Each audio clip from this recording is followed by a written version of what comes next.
भारत माता की, भारत माता की, छत्रपति शिवाजी महाराज की, धर्मवीर छत्रपति संभाजी महाराज की, जय भवानी, जय भवानी, जय जय जय जय जय भवानी।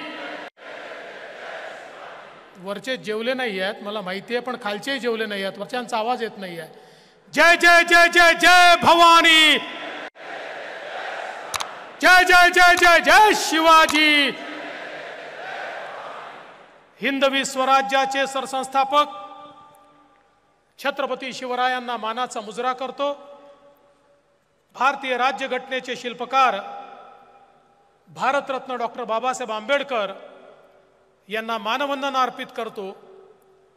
आपल्या या विशाल प्रदेश कार्यकारिणीमध्ये मंचावर उपस्थित असलेले, किंबहुना या सभागृहात उपस्थित असलेले, परंतु आता काही बैठका करतायत असे आपल्या सर्वांचे लाडके नेते, देशाचे गृहमंत्री माननीय अमितभाई शहाजी, सन्माननीय आपले प्रदेशाचे अध्यक्ष चंद्रशेखर बावनकुळेजी, माननीय शिवप्रकाशजी, माननीय भूपेंद्र यादवजी, माननीय अश्विनी वैष्णवजी, माननीय पीयूष गोयलजी, राष्ट्रीय महामंत्री माननीय विनोद तावडेजी, सन्माननीय आशिष शेलारजी, चंद्रकांत दादा पाटीलजी, रावसाहेब पाटील दानवेजी, अशोकराव चव्हाणजी, सुधीरभाऊ मुनगंटीवारजी, राधाकृष्ण विखे पाटीलजी, पंकजाताई मुंडे, रवींद्रजी चव्हाण, विजयाताई रहाटकर, गिरीशजी महाजन, मुरलीधरजी मोहोळ, रक्षाताई खडसे, मंगलप्रभात लोढाजी, सुरेश खाडेजी, विजयकुमार गावितजी, धीरज गाटेजी, राजेश पांडेजी, या ठिकाणी मंचावर आणि सभागृहात उपस्थित असलेले सर्व भारतीय जनता पक्षाचे लोकप्रतिनिधी, कार्यकर्ता, पदाधिकारी, भगिनी आणि बंधूंनो, आज सर्वप्रथम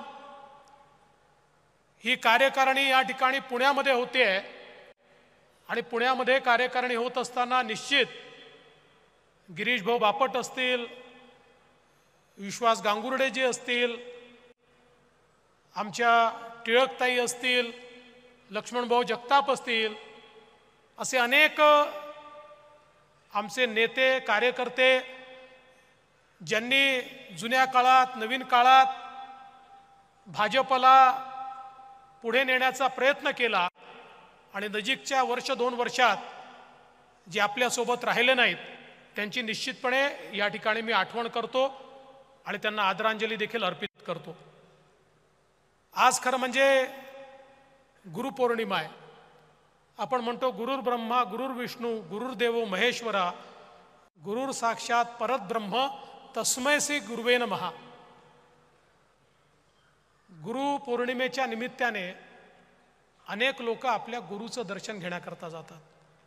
महाराष्ट्रात कोणी शिर्डीला जातं, कोणी शेगावला जातं, कोणी अक्कलकोटला जातं, वेगवेगळ्या ठिकाणी गुरुमाऊलीचं दर्शन घेण्याकरता लोक जातात।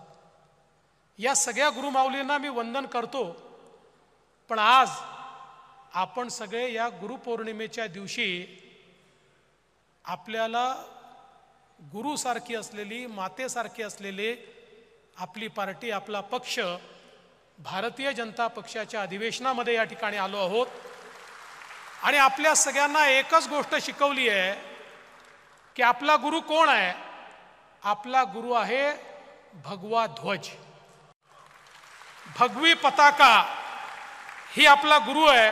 आणि म्हणून ह्या परमपवित्र भगव्या ध्वजाला देखील आज या निमित्ताने मी वंदन करतो, कारण हा भगवा ध्वज छत्रपती शिवाजी महाराजांचा आहे, हा भगवा ध्वज प्रभू श्रीरामांचा आहे, हा भगवा ध्वज प्रभू श्रीकृष्णाचा आहे आणि हा भगवा ध्वज भारत मातेचा, अखंड भारताचा ध्वज आहे। आणि म्हणून या गुरुला या निमित्ताने मी खऱ्या अर्थानं नमन करतो। आपण जर बघितलं तर आता चातुर्मास सुरू होतोय आणि आपल्याला सगळ्यांना कल्पना आहे चातुर्मास म्हणजे तपश्चर्येचा मास असतो। संपर्क, संवाद आणि तपश्चर्या याकरता चातुर्मासाचा उपयोग करायचा असतो.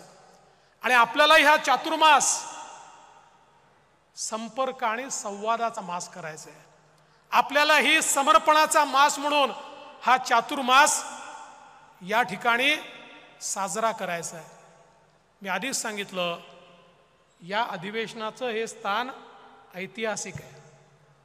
एका दृष्टीने भारतीय जनता पक्षाकरता मागाशी आपले अध्यक्ष बावनकुळे साहेबांनी सांगितलं, 2013ला याच ठिकाणी आपण असंच अधिवेशन घेतलं आणि 14ला पूर्ण बहुमताने निवडून आलो आणि आता पुन्हा इथेच अधिवेशन घेतोय. आणि मी तुम्हाला दाव्यानं सांगतो, आजची तारीख लिहून ठेवा. देवेंद्र फडणवीसनी म्हटलं होतं लिहून ठेवा, या विधानसभेनंतर पुन्हा एकदा महाराष्ट्रामध्ये महायुतीचंच सरकार निवडून येईल. ही पुण्यभूमी आहे. छत्रपती शिवरायांच्या पावन स्पर्शाने पुनीत झालेली भूमी आहे. हे शिक्षणाचं माहेरघर आहे, हे तंत्रज्ञानाचं माहेरघर आहे, हे समाज सुधारकांचं माहेरघर आहे. अशा या पुण्यातनं जो विचार निघतो तो गावागावापर्यंत पोचतो. आज भारतीय जनता पक्षाचा विचार पुन्हा एकदा गावागावापर्यंत पोचवण्याकरता आपण सगळे लोक या ठिकाणी आलो. आपल्याला कल्पना आहे, आपण 2014ची निवडणूक लढलो, 19ची लढलो, 24ची लढलो. 14च्या निवडणुकीत लोकांचा निर्धार आपण बघितला. 19च्या निवडणुकीमध्ये लोकांचा पाठिंबा आपण बघितला आणि 24च्या निवडणुकीमध्ये देखील जनता आपल्या पाठीशी होती. आताच या ठिकाणी माननीय रावसाहेब पाटील दानवे यांनी मोदीजींच्या अभिनंदनाचा प्रस्ताव मांडला. आशिषजींनी अत्यंत समर्थपणे त्या प्रस्तावाला समर्थन दिलं. आपण एक गोष्ट लक्षात ठेवली पाहिजे, 2014ची जी काही निवडणूक आहे, ही निवडणूक मी यापूर्वी देखील सांगितलं, आपण 3 पक्षाच्या विरुद्ध लढत नव्हतो, आपण 4 लोकांच्या विरुद्ध लढत होतो. ज्याच्यामध्ये 3 पक्ष होते, त्यांची आपल्याला हरवण्याची ताकद नव्हती. 4था जो पक्ष होता तो होता फेक नरेटिव्ह, खोटा नरेटिव्ह, ज्याच्या विरुद्ध लढताना कुठेतरी आम्ही कमी पडलो. आणि म्हणून बावनकुळे साहेबांनी सांगितलंय, खरं आहे, आम्ही जिंकतो नाही तर आम्ही शिकतो. आम्ही शिकलो. फेक नरेटिव्ह कसा तयार होतो, तो कोण तयार करतं, याची माहिती आम्हाला आहे. आता फेक नरेटिव्ह खऱ्या नरेटिव्हने उत्तर देण्याची ताकद देखील या ठिकाणी आपण निर्माण करणार आहोत. आणि म्हणून लक्षात घ्या, आपला जो काही पराभव या ठिकाणी झाला, केवळ 0.3% झाला.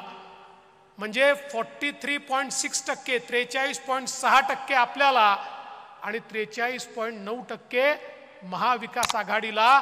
0.3%मुळे आपल्या 17 जागा आणि त्यांच्या 31 जागा आल्या.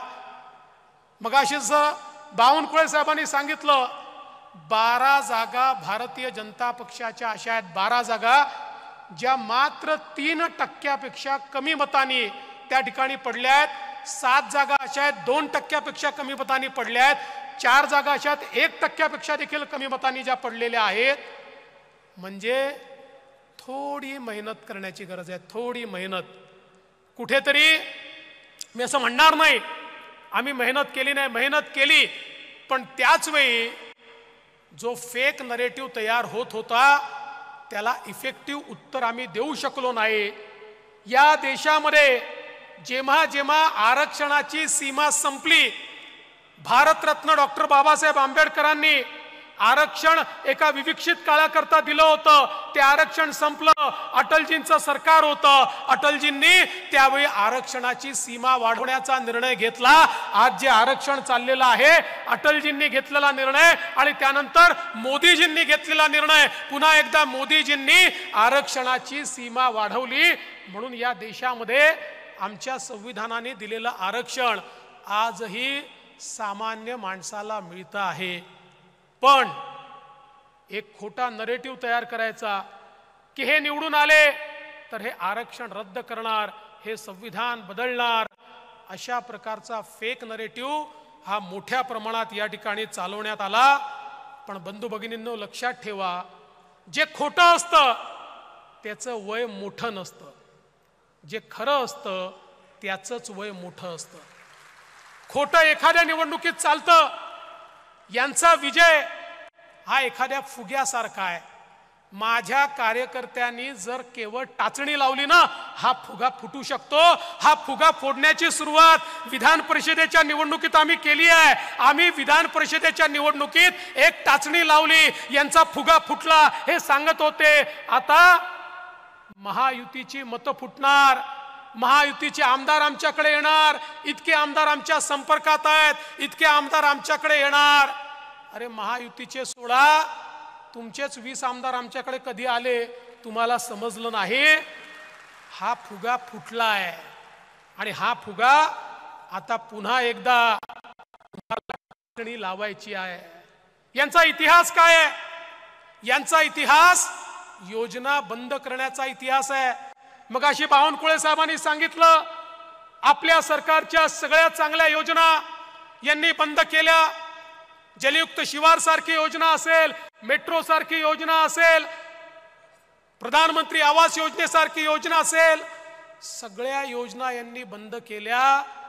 बंधू भगिनींनो, आज पुन्हा एकदा आपल्या महायुतीच्या सरकारनं अशा योजना आणलेल्या आहेत की जनमानसाच्या मनामध्ये ज्या योजना घर करतील अशा योजनांची सुरुवात आपण केली आहे. आपल्याला माहिती आहे, लाडकी बहीण योजनेसारखी योजना आमच्या बहिणींच्या सन्मानाची योजना, ही मदतीची योजना नाही आहे.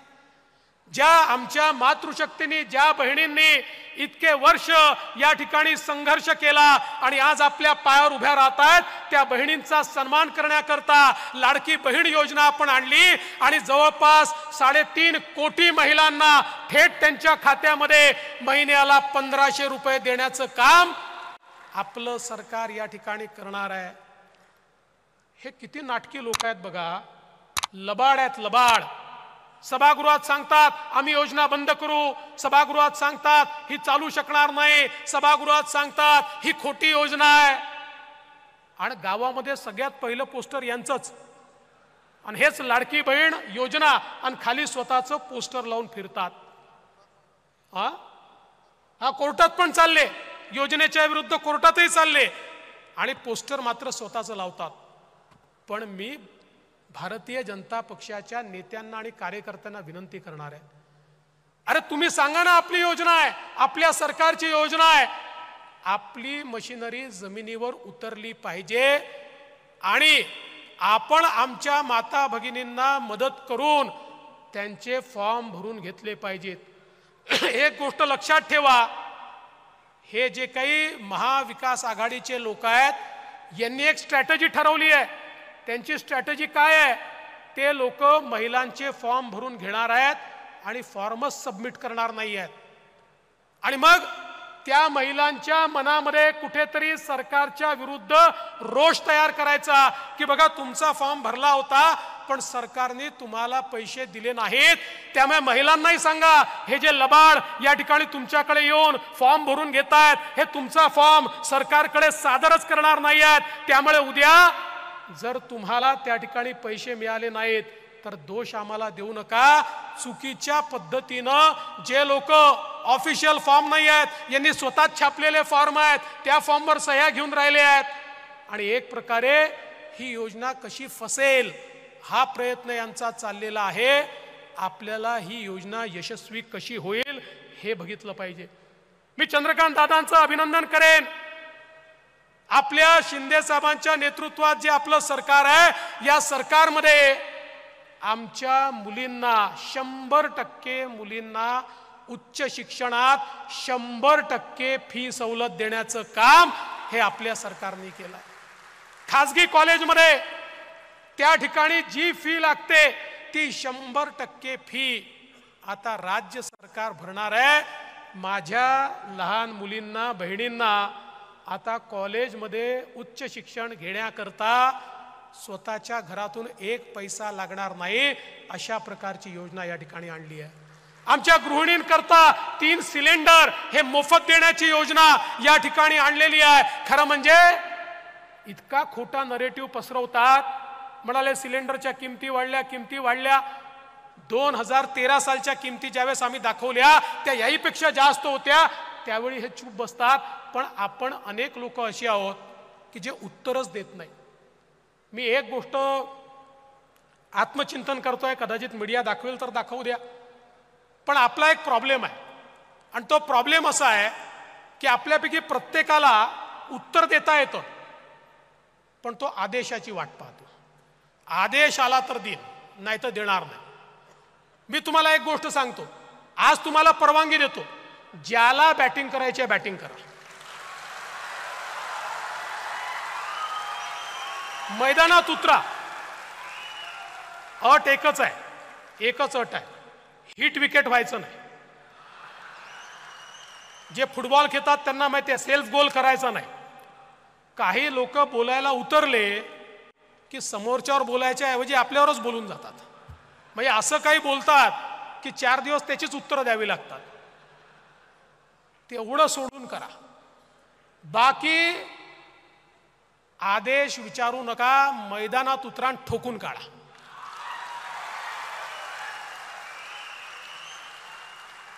आणि तुम्हाला तर खोटं बोलायचंच नाहीये. बघा, खरं बोलायला विचार करावा लागत नाही, खोटं बोलायला खूप विचार करावा लागतो.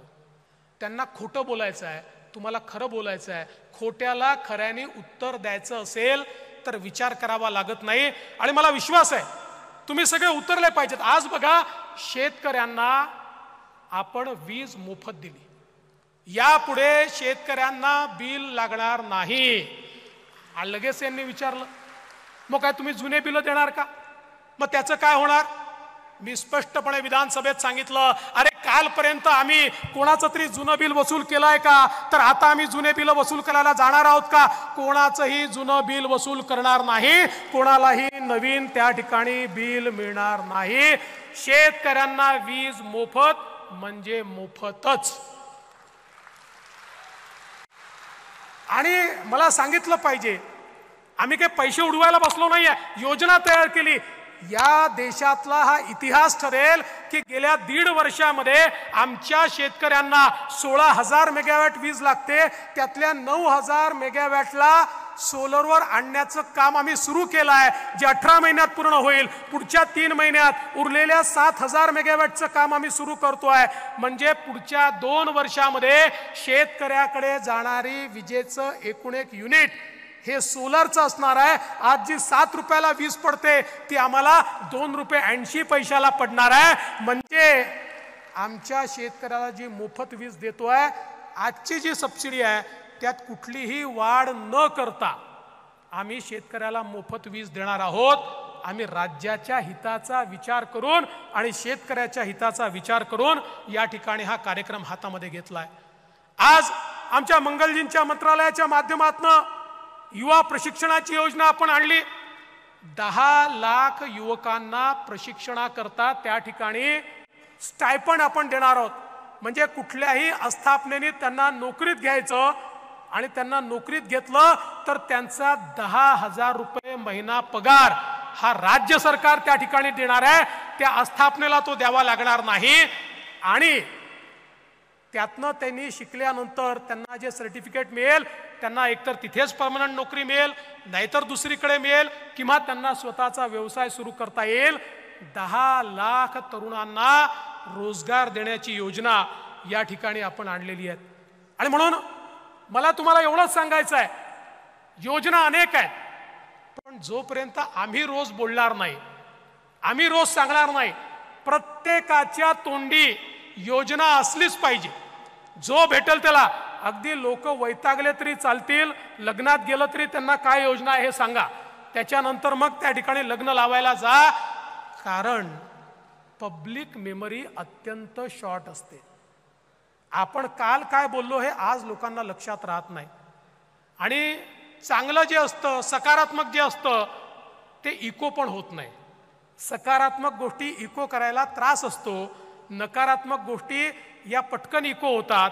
आणि म्हणून त्या दृष्टीने देखील आपल्याला निश्चितपणे मोठ्या प्रमाणात आता प्रयत्न करावे लागणार आहे. मी एक गोष्ट आपल्या लक्षात आणून देतो. बघा, ज्यावेळी हा सगळा फेक नरेटिव्ह चालला होता, आपल्यापैकी अनेकांच्या लक्षात आलं असेल, काही लोक, काही सोशल मीडियावरचे लोक हे त्या ठिकाणी आपल्या विरुद्धचा फेक नरेटिव्ह चालवत होते. एक लक्षात घ्या, हे छोटं षडयंत्र नाही आहे. ही या 4-5-10 लोकांची अवकात पण नाही आहे की एवढा मोठा इको ते करतील. याच्या पाठीमागे फार मोठं षडयंत्र आहे. आज ज्या प्रकारचे अल्गोरिदम्स या ठिकाणी तयार करून आणि हे सगळं लोकांपर्यंत खोटं पोचलं पाहिजे अशा प्रकारचं षडयंत्र झालं.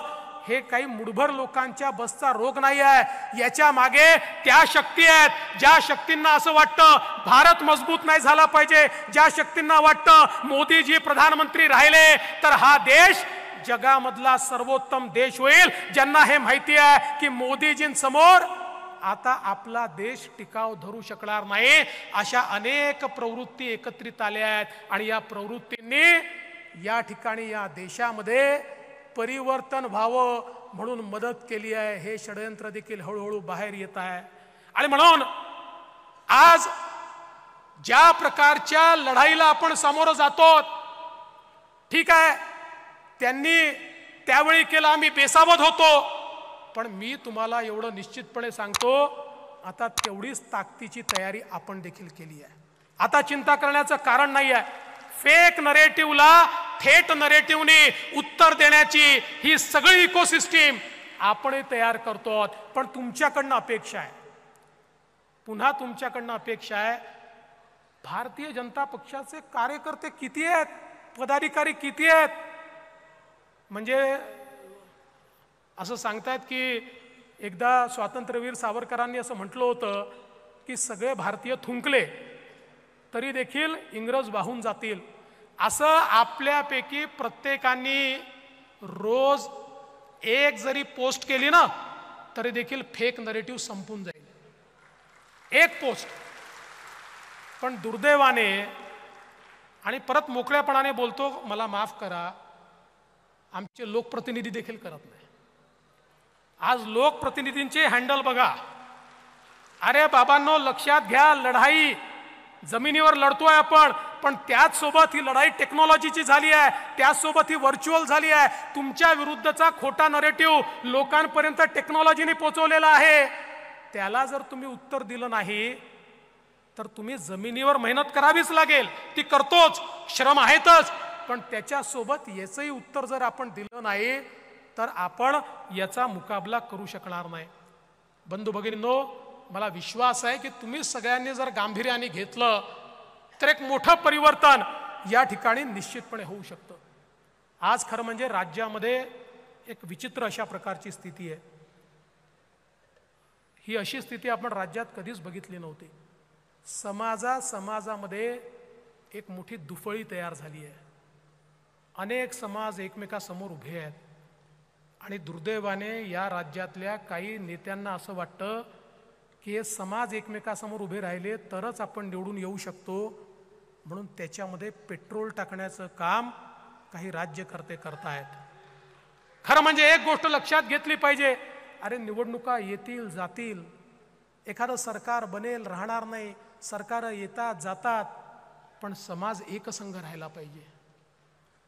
समाज जर असा दुफळीत राहिला, एखाद्या निवडणुकीत तुमची पोळी भाजली जाईल, पण एकदा समाजामध्ये दुफळी राहिली तर किमान 3 पिढ्या ती दुफळी तुम्हाला दूर करता येत नाही. कुठे आम्ही समाजाला आमच्या नेतो, काय नेमकं आम्ही करतो, याचा देखील विचार झाला पाहिजे. भारतीय जनता पक्षाने नेहमी स्पष्ट भूमिका ठेवली आहे. मराठा समाजामधला जो गरीब मराठा आहे याला आरक्षण मिळालं पाहिजे, ही पहिल्या दिवशीपासून भाजपची भूमिका आहे. माझा सवाल आहे, आरक्षणाची लढाई सुरू कधी झाली? 1982 साली त्या ठिकाणी स्वर्गीय अण्णासाहेब पाटलांनी काँग्रेसच्या मुख्यमंत्र्यांना भेटून सांगितलं की तुम्ही आरक्षण दिलं नाही तर माझा जीव मी संपवीन. त्या मुख्यमंत्र्यांनी सांगितलं नाही देत, आणि त्या ठिकाणी स्वर्गीय अण्णासाहेब पाटलांनी स्वतःला गोळी मारून घेतली. मराठा आरक्षणाचा पहिला बळी जर कोणी होते तर ते स्वर्गीय अण्णासाहेब पाटील होते 1982 साली. 1982 सालापासनं 2014 साली आपलं सरकार येतपर्यंत इतकी सरकार आली, त्यातली जास्तीत जास्त सरकार एक सोडलं तर काँग्रेसची होती किंवा आताच्या शरद पवार साहेबांची सरकार होती. 4 वेळा पवार साहेब स्वतः मुख्यमंत्री होते. का मराठा आरक्षण दिलं नाही? 82 सालापासून का मराठा आरक्षण दिलं नाही माझा सवाल आहे. अरे अण्णासाहेब पाटलांनी जर 1982 साली स्वतःला गोळी मारून घेतली होती, तुम्ही 4 वेळा त्या ठिकाणी रेकॉर्डवर सांगितलं मराठ्यांना आरक्षणाची गरज नाही. मी नाही बोललो, कोण बोललं? सगळ्या महाराष्ट्राला माहिती आहे, सगळ्या महाराष्ट्राला हे माहिती आहे. पण आता मतांकरता दुफळी निर्माण करण्याचं काम चाललेलं आहे. हो, आम्ही आरक्षण दिलं, आम्ही आरक्षण दिल्यावर ते हायकोर्टात ते टिकवलं आणि जोपर्यंत आमचं सरकार होतं सुप्रीम कोर्टात 3 वेळा केस लागली, सुप्रीम कोर्टाने स्टे द्यायला नकार दिला. जोपर्यंत आम्ही होतो सुप्रीम कोर्टामध्ये देखील आम्ही आरक्षण टिकवून दाखवलं. पण दुर्दैवाने तुमचं महाविकास आघाडीचं उद्धव ठाकरेजी आणि शरद पवारजींचं सरकार आलं आणि मराठा आरक्षण त्या ठिकाणी गेलं. त्याला प्रोटेक्ट करण्याकरता कुठलाही प्रयत्न केला नाही. पुन्हा एकनाथराव शिंदेजींचं सरकार आलं, भारतीय जनता पार्टी, शिवसेना, राष्ट्रवादी, आम्ही पुन्हा मराठा समाजाला 10% आरक्षण त्या ठिकाणी दिलं. आज भरती चाललेली आहे. पोलीस भरतीमध्ये आपण बघा, हजारो तरुण आता मराठा समाजाचे त्यांची भरती झाली आहे. हजारो तरुणांची वेगवेगळ्या खात्यांमध्ये त्या ठिकाणी भरती झालेली आहे. हे सगळं होत असताना देखील ज्या प्रकारे मराठा आरक्षणाचं राजकारण चाललंय, आज मी अण्णासाहेब पाटलांचे चिरंजीव नरेंद्र अण्णासाहेब पाटील यांचं अभिनंदन करेन. अरे आम्ही त्या ठिकाणी अण्णासाहेब पाटील आर्थिक विकास महामंडळाची घोषणा केली, त्याला आम्ही निधी दिला. आज परिस्थिती काय आहे मला सांगताना आनंद वाटतो. या महामंडळाने 1 लाख मराठा तरुणांना उद्योजक बनवून दाखवलं. 1 लाख मराठा तरुणांना उद्योजक बनवून दाखवलं. आज सारथीच्या माध्यमातून ज्यावेळी तरुण पुढे येतात, म्हणतात सारथी होतं म्हणून आम्ही IAS झालो. मला आनंद होतो, आम्हाला सगळ्यांना आनंद होतो, कारण आपल्या सरकारने सारथी सुरू केलं. पवार साहेबांच्या आणि उद्धव ठाकरेंच्या सरकारने सुरू केलेलं नाहीये. पण बंधू भगिनींनो, जे काही आंदोलन चाललंय, मनोज जरांगे पाटलांना माझा सवालच नाहीये. माझा सवाल उद्धव ठाकरे, शरद पवार साहेब आणि नाना पटोले यांना आहे. आणि सोपा सवाल आहे की तुम्ही एकदा हे जे आंदोलन चाललेलं आहे, या आंदोलनामध्ये तुमची भूमिका स्पष्ट करा. तुम्ही सांगा की मराठा समाजाला OBC मध्ये आरक्षण देण्याकरता शरद पवार साहेब, उद्धव ठाकरे साहेब आणि नाना पटोले साहेब तुमचं यश आहे का, तुमचं समर्थन आहे का? एकदा हे स्पष्ट करा. ही दुटप्पी भूमिका सोडा. चित भी मेरी, पड भी मेरी, खड़ा तो मेरे बाप का, ही जी भूमिका तुम्ही मांडताय ही सोडा. या ठिकाणी मराठ्यांनाही वेडं करायचं, OBCंनाही वेडं करायचं, दोघांनाही झुंजवत ठेवायचं, दोघांनाही भांडत ठेवायचं. अरे आम्हाला तर शिव्या खायची सवय आहे, आम्ही घाबरत नाही. आणि समाजाला न्याय देण्याकरता किती शिव्या खाव्या लागल्या तरी आमची त्याची तयारी आहे. पण तुमचा बुरखा फाडल्याशिवाय राहणार नाही. हा खोटारडे म्हणा, हा समोर आणावाच लागेल. आणि हा जर आला नाही, ये पब्लिक है, ये सब जानती है.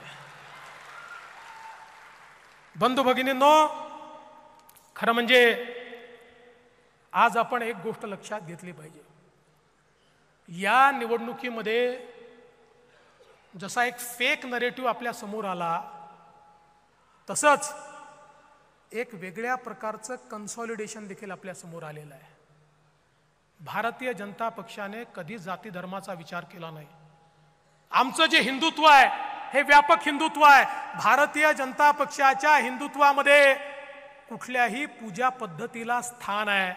भारतीय जनता पक्षाने जे हिंदुत्व मांडलं याच्यामध्ये आम्ही कधीही कुणाला एक्सक्लूड केलेलं नाही आहे. या भूमीला जो आपली जन्मभूमी मानतो, कर्मभूमी मानतो आणि या देशाची मानक, मग प्रभू श्रीराम असतील किंवा छत्रपती शिवाजी महाराज असतील, ही मानक जो आपली मानक मानतो, असा कुठलाही व्यक्ती, जात असो, धर्म असो, पूजा पद्धती असो, तो कुठेही त्या ठिकाणी पूजा करणारा असो, असा प्रत्येक व्यक्ती हिंदू आहे हे मानणाऱ्यांपैकी आम्ही आहोत. पण त्याच वेळी या ठिकाणी हिंदूंना दहशतवादी म्हणण्यात येत आहे. काल परवा विशाळगडाची घटना झाल्यानंतर शिवप्रेमींना दहशतवादी म्हणण्यात येत आहे. आज संसदेमध्ये राहुल गांधी म्हणतात हिंदू म्हणजे हिंसा. हे खपवून घेणार आहोत? खपवून घ्यायचं? आमचा संकुचित विचार नाही आहे, पण आम्हाला एक गोष्ट निश्चितपणे माहिती आहे, या देशामध्ये जेव्हा जेव्हा हिंदू निर्बल झाला, जेव्हा जेव्हा हिंदू दुर्बल झाला, त्यावेळी हा देश गुलामगिरीत गेला. अरे छत्रपती शिवरायांनी 18 पगड जातींना एकत्रित केलं आणि हिंदवी स्वराज्याची स्थापना केली. छत्रपती शिवाजी महाराजांनी धर्मात भेद केला नाही, पण त्याच वेळी त्यांना हे माहिती होतं की जोपर्यंत या ठिकाणी हिंदवी स्वराज्याची स्थापना होणार नाही, तोपर्यंत मोगली आक्रमकांकडनं मी माझ्या रयतेला वाचवू शकणार नाही. या ठिकाणी खोटं बोलून स्वतःच्या मनाची समजूत तुम्ही काढू शकता, पण सत्य हे स्वीकारावं लागतं. आणि पुन्हा एकदा जे आम्हाला धुळ्याच्या लोकसभेत पाहायला मिळालं, जे आम्हाला वेगवेगळ्या लोकसभेत पाहायला मिळालं, आज जागे झाला नाहीत ना, उद्या जागा होण्याची संधी पण मिळणार नाही.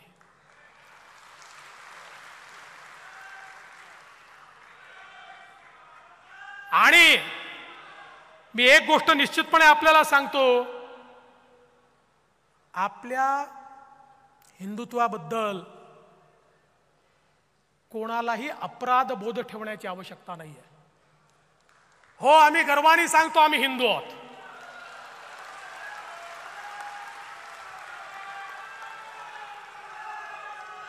आणि हिंदुत्व म्हणजे सहिष्णुता आहे. या देशाने, या हिंदूंनी दाखवून दिलं, जगभरातनं ज्या लोकांना त्या ठिकाणी बाहेर काढलं, त्या सगळ्यांना जागा देणारा हाच हिंदुस्थान होता. आज ते सगळे या देशामध्ये गुण्या गोविंदाने राहत आहेत. अरे पाकिस्तानपेक्षा मुस्लिम समाज या हिंदुस्थानात अधिक चांगल्या प्रकारे राहतोय, कारण या ठिकाणच्या हिंदू समाजाने कधीच भेदभाव केला नाही. पण याचा अर्थ आमचं अस्तित्व संपवण्याचा प्रयत्न कोणी करणार असेल तर ते देखील या ठिकाणी सहन केलं जाणार नाही, हे देखील आपण लक्षात घेतलं पाहिजे. आणि म्हणून लक्षात घ्या, एक गोष्ट लक्षात घ्या, प्रभू श्रीराम ज्यावेळेस लढत होते, एक वेळ अशी आली रावणाचा निपात होतच नव्हता, पण प्रभू श्रीरामांनी रणांगण सोडलं नाही, ते प्रयत्न करत राहिले. आणि शेवटी बिभीषणाने खरी गोम सांगितली, रावणाच्या नाभीमध्ये बाण मारा, रावणाचा निपात होईल. आजचा रावण कोण आहे? आजचा रावण फेक नरेटिव्ह आहे. त्याच्या बेंबीत बाण मारला की पुन्हा सत्तेमध्ये आपण त्या ठिकाणी परत येऊ. आणि म्हणून मी तुम्हाला एवढीच विनंती करण्याकरता आलो आहे, फार कमी 2 लाख मतांचा फरक आहे. 2 लाख. अरे 2 लाख मतं तर ज्या दिवशी आम्ही लाडकी बहीण योजना घोषित केली ना, त्याच दिवशी वाढले.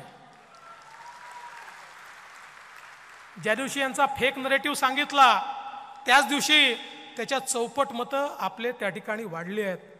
आणि म्हणून खरं म्हणजे मला मोहत असल्यामुळे एक कविता मी या ठिकाणी आणली आहे, जी आपल्या सगळ्या कार्यकर्त्यांकरता आहे. असे जगावे दुनियेमध्ये आव्हानाचे लावणी अत्तर, नजर रोखून नजरेमध्ये आयुष्याला द्यावे उत्तर.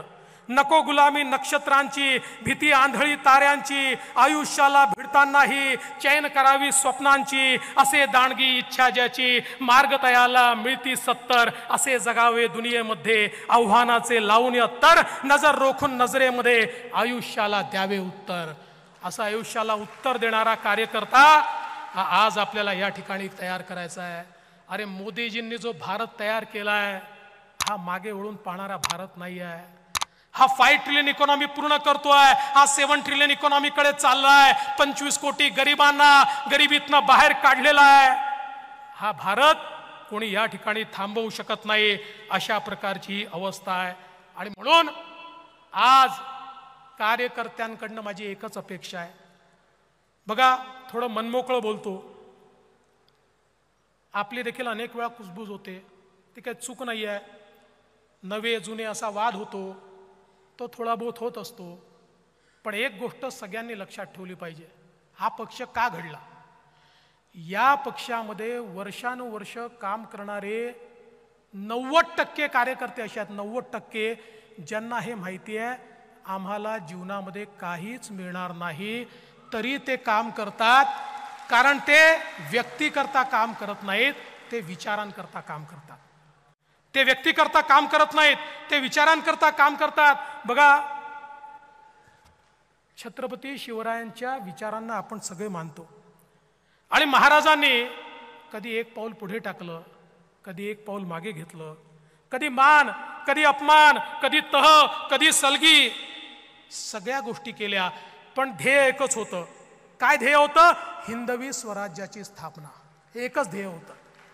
आज आपण देखील अनेक गोष्टी केल्या आहेत.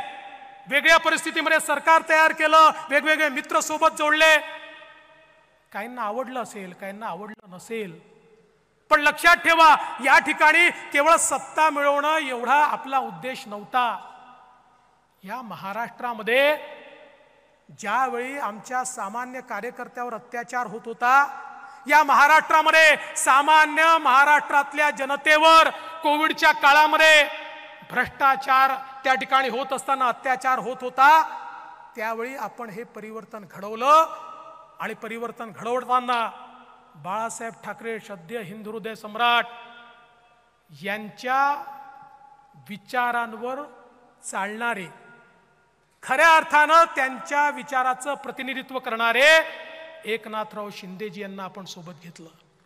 नंतरच्या काळामध्ये अजितदादांना देखील आपण सोबत घेतलं. हे खरं आहे, त्या राष्ट्रवादी सोबत आपण खूप संघर्ष केला. त्यामुळे अनेकांना असं वाटलं ज्यांच्याशी संघर्ष झाला आता त्यांच्याशी सलगी कशी करायची. पण ध्येय ज्यावेळी स्पष्ट असतं त्यावेळी त्या ध्येयाकडे जाताना कधी 2 पावलं पुढे टाकावे लागतात, कधी 2 पावलं मागे टाकावे लागतात, कधी तह करावा लागतो, कधी सलगी करावी लागते. त्यामुळे एवढं लक्षात ठेवा, देवेंद्र फडणवीसला सागर बंगला मिळाला किंवा तो मिळावा याकरता हे सरकार आपण आणलेलं नाही आहे. तर माननीय आपले प्रधानमंत्री मोदीजी ज्या प्रकारे देशाला पुढे नेत आहेत, त्या त्यांच्या वाटचालीमध्ये महाराष्ट्र त्यांच्या सोबत राहायला पाहिजे. म्हणून हे परिवर्तन या ठिकाणी आपण सगळ्यांनी केलं आहे. आणि म्हणून आपल्या मनामधले किंतु परंतु काढून टाका. मला रोज 100 SMS येतात आणि इतके सल्ले देतात लोक. जो काम करतो त्यांनी सल्ला दिला पाहिजे, त्याला तो अधिकार आहे. पण अलीकडच्या काळात सल्ले देणारे वाढले आहेत. काम करणाऱ्यांपेक्षा सल्ले 2च गट आहेत, 2 वेगवेगळे आहेत. काही लोक फक्त सल्लेच देतात आणि काही लोक कामच करतात. सल्ले जरूर द्या, पण सल्ला देत असताना आपण काय करतोय. सगळं नेत्यांनी करावं असं नाही आणि सगळं कार्यकर्त्यांनी करावं असं देखील नाही. आपल्याला सगळ्यांना एकजुटीनं या ठिकाणी समोर यावं लागेल. आणि म्हणून तुम्हाला माझी विनंती आहे, आमच्याकडनं काही चुका घडल्या असतील, असू शकतात, काही चुका निश्चितपणे झाल्या असतील, त्या चुका तुम्ही पोटात घातल्या पाहिजेत. कारण आम्हीही तुमच्यासारखे कार्यकर्ते आहोत. हे पद मिळालं म्हणून आम्ही मोठे नाही झालो, आम्ही पण कार्यकर्ते आहोत. पण नुसत्या चर्चा करायच्या, नुसतं त्या ठिकाणी निगेटिव्ह बोलायचं, असा जो कारभार काही लोक करतात, त्यांना हात जोडून विनंती आहे, जे लोक निष्ठेने काम करतायत किमान त्यांच्या मनामध्ये विष कालवण्याचं काम करू नका. आजही हा पक्ष निष्ठावंतांच्या भरोशावर उभा आहे, जे निष्ठेने उभे आहेत, जे कुठल्याही परिस्थितीत पक्षासोबत उभे आहेत. अशा लोकांच्या भरोश्यावर उभा आहे. आणि मी तर सांगतो, एखाद्या निवडणुकीमध्ये कमी जागा मिळाल्याचा फायदा काय असतो माहिती आहे? खरा पक्षासोबत कोण आहे हे आपल्याला त्यातनं समजतं. जेव्हा जिंकतो तेव्हा सगळे सोबत असतात, पण एखाद्या निवडणुकीमध्ये कमी जागा मिळाल्या की मग अनेकांचं जे वागणं असतं त्यातनं खरा पक्षाचा कोण आणि कोण नाही हे आपल्या लक्षात येतं. आणि म्हणून माझी तुम्हाला एवढीच विनंती आहे की आपल्या सगळ्यांना एकजुटीनं सामोरं जायचं आहे. आत्मविश्वास ठेवा. या ठिकाणी जर आपण विपरीत परिस्थितीमध्ये, फेक नरेटिव्हमध्ये, ज्या ठिकाणी आपल्या लक्षातच आलं नाही की असा नरेटिव्ह आहे, अशाही परिस्थितीमध्ये त्या ठिकाणी केवळ 2 लाख मतांनी फक्त मागे आहोत. मी तुम्हाला विश्वासानं सांगतो, आपण मागच्या निवडणुकांमध्ये भाजप म्हणून या ठिकाणी 1.5 कोटी मतं सातत्याने घेत आलो आहे. यावेळी 1.25 कोटी मतं आपण घेतल्याशिवाय राहणार नाही. आणि महायुती म्हणून अनेक कार्यकर्ते विचारतात, मग सांगा मुख्यमंत्री कोणाचा होणार? मग मुख्यमंत्री कोण होणार? तुम्हाला आजच सांगतो, मुख्यमंत्री महायुतीचाच होणार. यानंतर कोण मुख्यमंत्री, काय मुख्यमंत्री हा प्रश्न विचारू नका. हा प्रश्न डोक्यातनं काढून टाका. आज हा प्रश्न आपल्या समोर नाही. आपल्या समोर एकच लक्ष्य आहे. ज्याप्रमाणे अर्जुनासमोर माशाचा डोळा एकमेव लक्ष्य होतं, तसं आपलं एकच लक्ष्य आहे, पुन्हा या महाराष्ट्राची सेवा करण्याकरता आपलं सरकार स्थापन करणं. आणि त्याकरता वाटेल ती किंमत कार्यकर्ता मोजायला तयार आहे. अशा मानसिकतेतनं जर आपण पुढे गेलो तरच मला असं वाटतं की ही निवडणूक आपण निश्चितपणे जिंकू शकू. आणि म्हणून एक भक्कम संकल्प घेऊन आपल्याला जायचं आहे. मी शेवटी एवढंच सांगतो, लहरों को साहिल की दरकार नहीं होती, लहरों को साहिल की दरकार नहीं होती. हौसला बुलंद हो तो कोई दीवार नहीं होती. जलते हुए चिराग ने आंधियों से कहा, उजाला देने वालों की कभी हार नहीं होती, कभी हार नहीं होती, कभी हार नहीं होती. आपण जिंकणार ही मानसिकता घेऊन जा. या ठिकाणी आजचा दिवस लिहून घ्या. आज या ठिकाणून मी घोषणा करतोय, तुमचा प्रतिनिधी म्हणून, भारतीय जनता पार्टी हा महाराष्ट्रातला सगळ्यात मोठा पक्ष असेल आणि महायुतीचं सरकार या महाराष्ट्रामध्ये आपण स्थापन करून दाखवू. एवढंच बोलतो आणि माझं बोलणं संपवतो. धन्यवाद. जय हिंद, जय महाराष्ट्र. देश विदेशातील प्रत्येक घडामोडींचे लाईव्ह अपडेट मिळवण्यासाठी आता साम टीव्हीच्या सर्व सोशल मीडिया प्लॅटफॉर्मला लाईक, फॉलो आणि सबस्क्राईब करा. तसंच सर्व नोटिफिकेशनसाठी बेल आयकॉन प्रेस करायला विसरू नका.